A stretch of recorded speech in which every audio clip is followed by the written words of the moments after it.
Hello and welcome. This is Borno Restoration. I am Jesse Tafida. On today's episode of the program, we will bring you up to speed on efforts made by the University of Maiduguri in bridging the educational gap created by the 13-year Boko Haram insurgency. But first, let's bring you the latest on Borno today.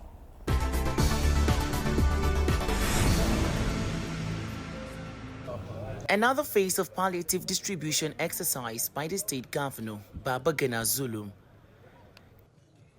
Community members from Gajiram came together in large numbers to take advantage of the gesture.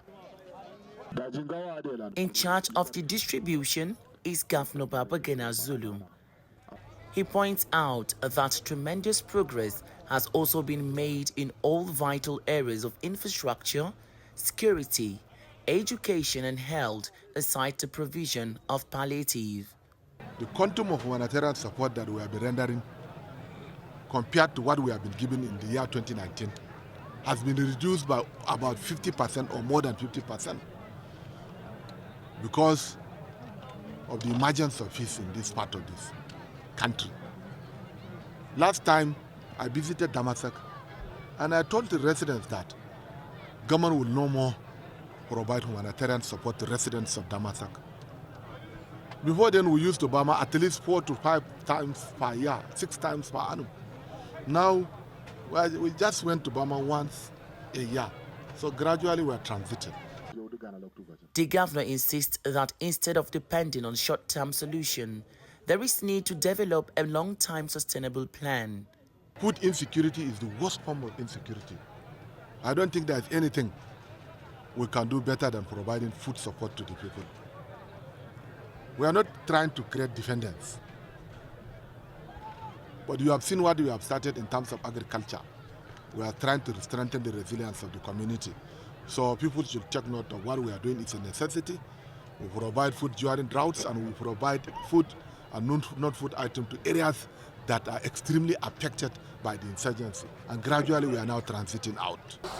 A total of 25 million naira cash was distributed among the 25,000 households in addition to food and non-food items. The Northeast Development Commission contributed 15,000 bags of rice from the distribution, demonstrating the support of the federal government.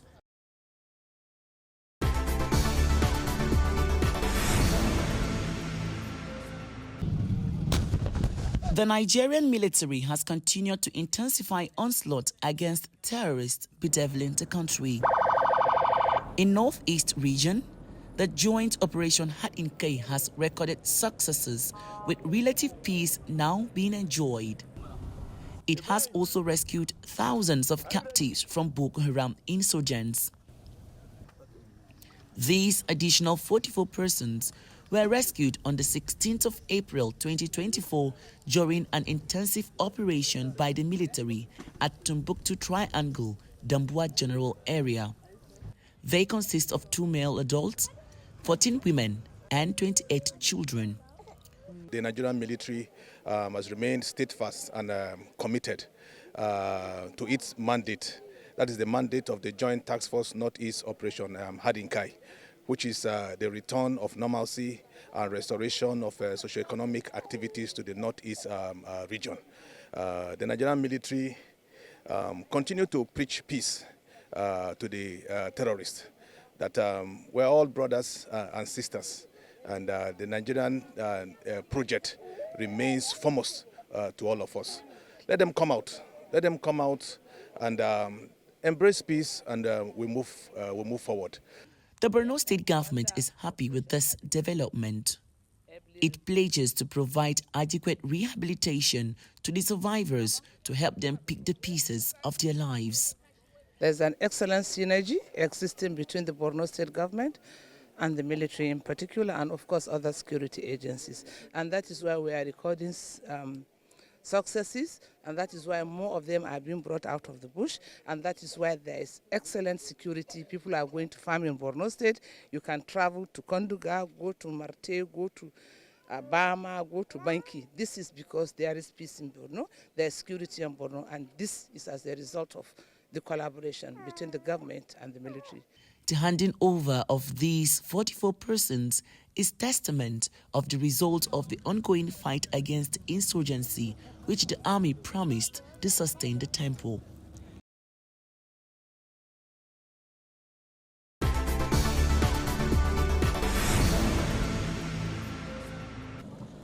(1,114) prospective corps members. They are part of 2024 Batch A Stream 2, posted to Borno State. The NYSC camp is non-functional 12 years after closure due to activities of Boko Haram. Before anything else, be proud of the fatherland. Appreciate and cherish the cultures. Borno State Governor Babagana Zulum is represented at the occasion by the Permanent Secretary Administration Governor's Office. He notes that absence of corps members has denied the people of the state opportunity to share different norms, customs, and cultures across the country. As a government that is people-centered, I want to assure you that we will continue to create conducive atmosphere to enable you to effectively and efficiently carry out your obligations during the service year. My administration will also ensure that your welfare and security is given priority attention at all times. State coordinator of the NYSC appreciates the state government and security operatives for their efforts in making this day a reality. He called on the corps members to put on their best behavior and be committed in all the tasks ahead of them. This set of corps members have demonstrated willingness and commitment to every component part of the orientation course, and with the level of discipline they have exhibited so far, I can safely say they are in high spirits to endure the rigors of life on camp. I strongly believe that this journey, which you have started here in Borno State, will undoubtedly be a stepping stone to achieving your life ambitions in the future.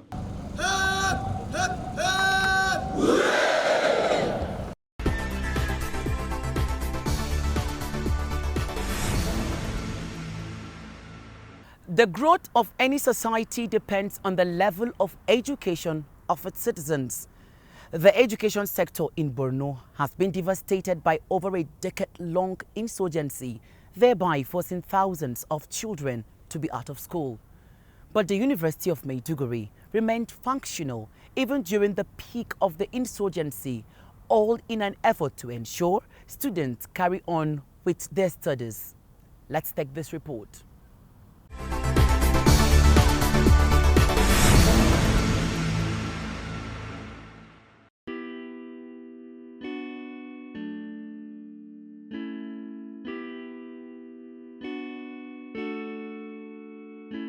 The Boko Haram insurgency has dealt a big blow on the education sector in Borno State.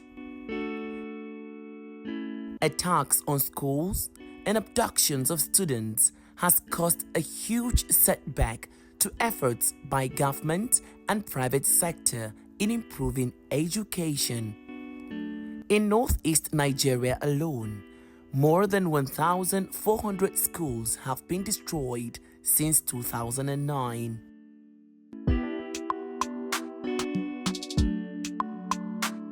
But the University of Maiduguri has continued to thrive throughout the trying time. The institution has remained in the spotlight when it comes to delivering quality education to students. Established in 1975, the school has made a significant progress and became the major higher institution of learning in the country. This citadel of learning has continued to witness accelerated infrastructural development. The Senate building, hostels, road networks, lecture halls, among notable projects, are edifices to be reckoned with. The university has never closed, even for 1 minute during the insurgency period.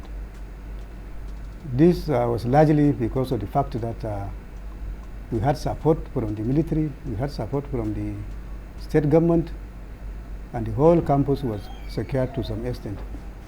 And we have confidence of people from coming far and near to the university to study. Yes, people are afraid to come to Maiduguri because, as you know, of the situation. But the university has never closed, as I told you, because of the support that we had, and the military was up and coming, especially the joint task force. They are everywhere in the campus. They have secured the perimeter wall of the university, and the state government also have taken a greater part in seeing to the fact that we have not closed the university even for one day. And we thank God, even during the heat of the insecurity, we have been having applications from students who want to come to Maiduguri to study. We have trained so many individuals, highly placed individuals in this country, starting from current vice president down to so many people in the National Assembly, state governors, and so on and so forth. University of Maiduguri is a place to visit. You know, our slogan is, if you want to be made, you come to Unimaid. And you know that anybody who passes through the study of this university definitely is high class wherever he is. Teachers or lecturers have to teach their courses very well so that the students will get the knowledge and skills they require after graduating from these different programs. So, for example, our medical students have to perform above all other medical students in other universities, and that is what makes it. So we try as much as possible to maintain those standards. And so the Vice Chancellor directed that these quality assurance committees must be set up throughout the university, from the university level, faculty level, departmental level. And the main aim of that is to maintain that quality so that we can continue to retain our position as center of excellence. The University of Maiduguri has continued to maintain best practices and graduating high-quality students that will stand the test of time.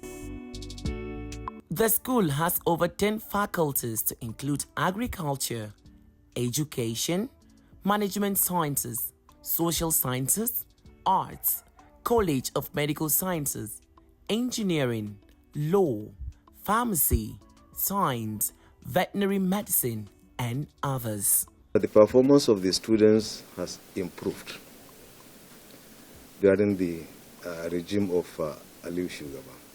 And that is because when he was coming in, he made it clear that he was going to expand the intellectual space. When you expand an intellectual space, you give freedom to intellectual discussions. And that is what he did. And he did that by improving the facilities in the existing programs and creating or establishing more programs that are academically beneficial. He came and met 13 faculties, for instance. Today we have 18 faculties. He came and met 72 programs, first bachelor's degree programs, 72. Today we have 83. And he created more academic centers who do not only conduct researches, but they also teach and produce postgraduate degrees.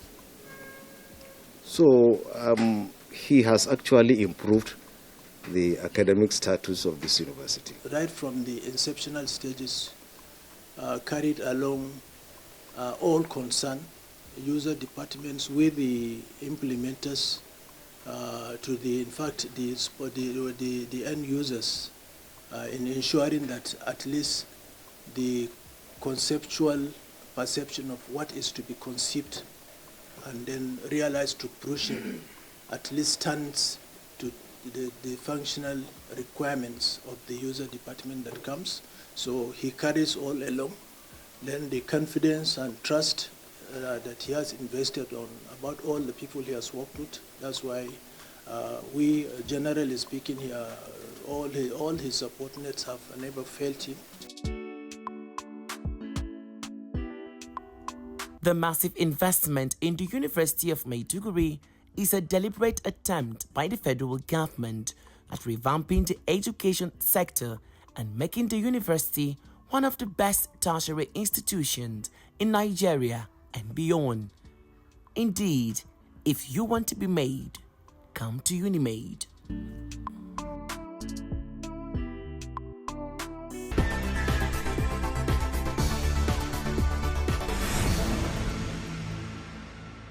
Join me as I engage the Vice Chancellor, University of Maiduguri, Professor Aliu Shugaba, to shed more light on some of the strategic efforts made by the school in making the citadel of learning and envy of the Northeast region. Come along.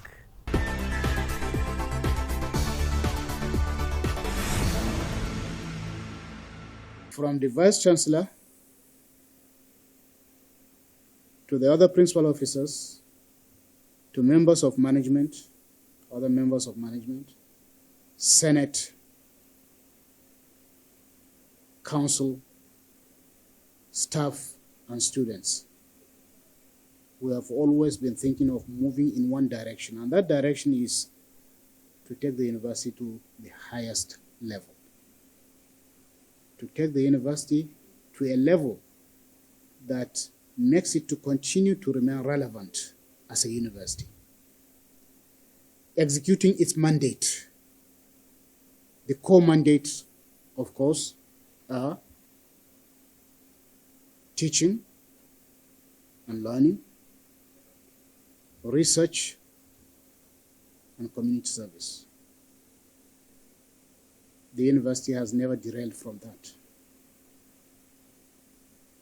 So, I happen to be one person who held so many responsibilities in the university before this one. And that position gave me the opportunity to know the faculties very well, to know their own kind of needs, to know the academic scope, the scope of academics in this university, and to be able to determine whether or not we needed an expansion, for instance, expansion of intellectual space, and also the academics in the various faculties, their own kind of thinking about moving their faculties forward, their own kind of thinking about research and development, their own kind of thinking about creativity and innovation. So these are the kind of things that my interaction with the academics in the various faculties of this university, while I served as Deputy Vice Chancellor Academic Services, enabled me to do. And my vision for the university is in line with the vision of the university laid down by the founding fathers. You cannot have a system that had already thrived and progressed very well, and then all of a sudden you come and say you want to change the vision of that. No. Try to fashion out your own vision and mission in line with that, but also adding more value to what has been in existence.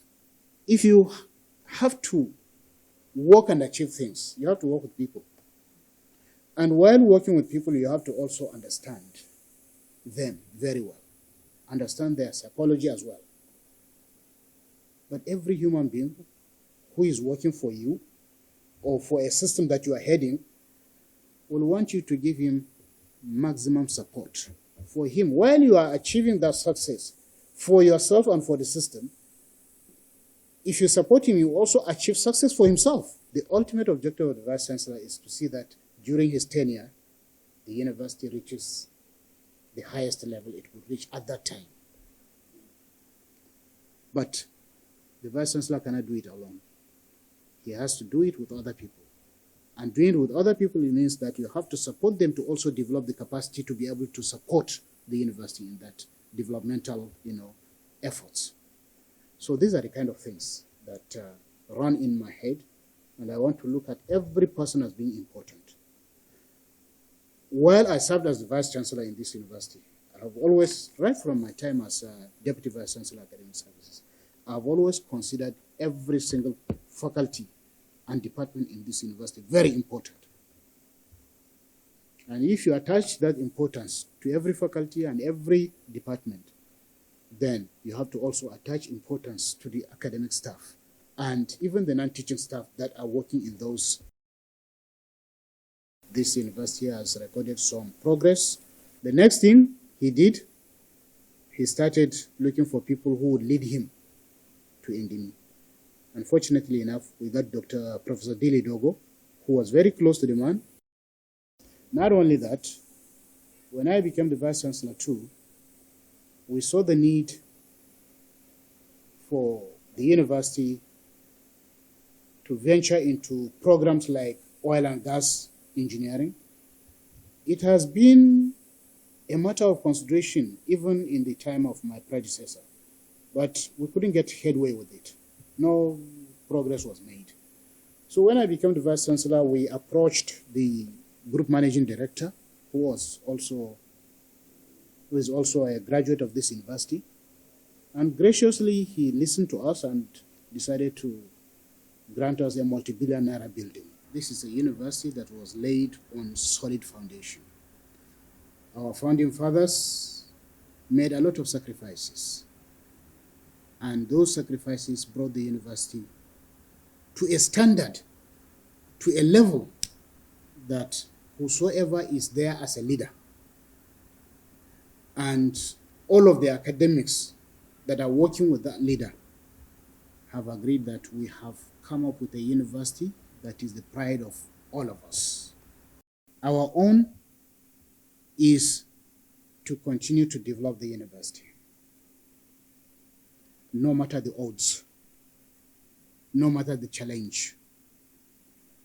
A university that has been bestowed unto us by our founding fathers, who are looking at it that would we, at this point in time, run away and allow the university to be devastated or to go through destruction?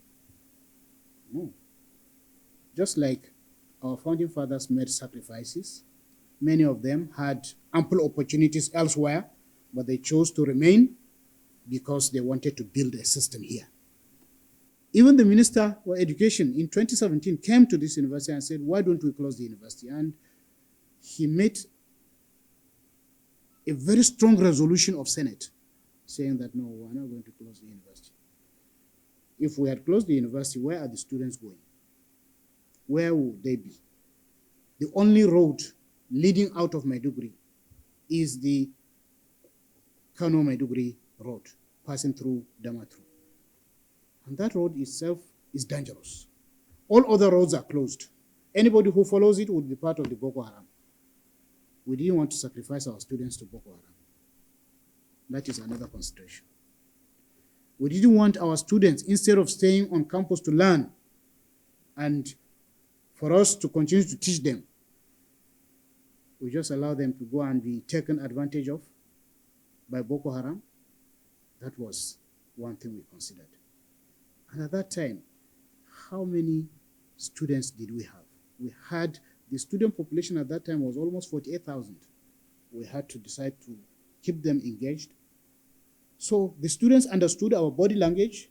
I want to inform you that most of the departments, faculties, units, centers of the university are being manned, are being laid by alumni of the university.